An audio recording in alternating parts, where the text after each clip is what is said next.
নিয়ন্ত্রণে যাচ্ছে না, তারা আজকে এক কলেজের মধ্য অবস্থায় গিয়ে গেটে গান দিয়ে ধাক্কা মারে।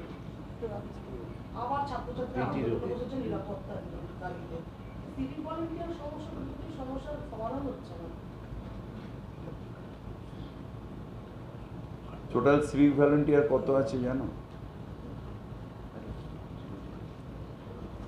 সব সিভিক ভলেন্টিয়ার খারাপ এটা হয় না, সব সাংবাদিক খারাপ এটা হয় না। কিছু কিছু সাংবাদিক নারদা এই কি বলে রোজভ্যালি কেসে জেলে যায়, তার মানে যে সবাই সাংবাদিক খারাপ তা হতে পারে না। তেমনি আবার দুটো একটা সিভিক ভলেন্টিয়ার ক্রিমিনাল হতেই পারে, অন্যায় করেছে হতেই পারে, আইন অনুযায়ী শাস্তি হবে। সিভিক ভলেন্টিয়ার তো স্পেশাল ক্যাটাগরি কিছু না, একটা সাধারণ ঘরের ছেলে, কেউ সিভিক ভলেন্টিয়ারের চাকরি পায়, কেউ কারখানায় চাকরি পায়, কেউ